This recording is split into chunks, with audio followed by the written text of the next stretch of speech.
Naghain ng petisyon para sa 5 pisong pansamantalang taas pasay ang isang grupo ng transport cooperatives sa Northern Mindanao. Pinag-aaralan na rin daw nila ang pagbabawas sa mga papasadang modernized jeep para makatipid sa krudo at maintenance. Live mula sa Cagayan de Oro City, may unang balita si James Paulo Yap ng GMA Regional TV. James.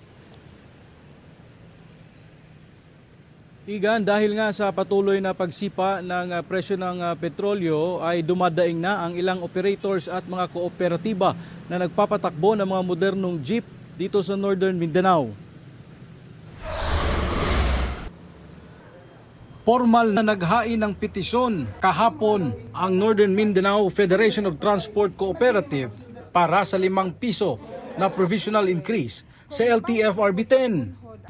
Naging basihan ng NOMFED-TRASCO ang patuloy na pagtaas ng presyo ng diesel at ang big-time oil price hike. Anyway, kung mubalik na po pagkunhod ang ato ang krudo, ibalik na po nato ang pamasahero plitihan sa dati. Kinumpirma ng LTFRB 10 na natanggap nila ang nasabing petisyon ng NOMFED-TRASCO at agad nila itong ipinadala sa central office upang mapag-aralan. So karon nakaandam na ang tanan para sa rekomendasyon ng LTFRB para sa provisional fare increase, pero pinag-aaralan pa ito.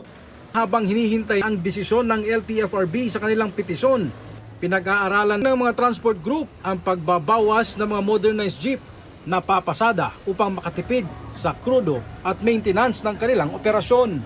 Katong mga low income na mga kwan, pundo sa to kay imagine mo magsuldo ang driver. Ang Oro Transport Service Cooperative is stricto sa kanilang fuel monitoring upang makatipid sa krudo. Kung dili ka kinahanglan ipaandar ang makina, dili nimo ipaandar.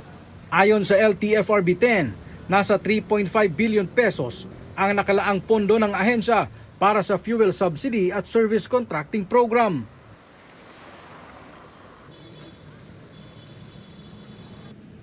Igan, kaninang alas 6 ng umaga, sabay-sabay na nagtaas ng presyo ng produktong petrolyo ang mga gasolinahan dito sa Cagayan de Oro City. Sa ngayon ay naglalaro sa 71 hanggang 77 pesos ang kada litro ng presyo ng diesel.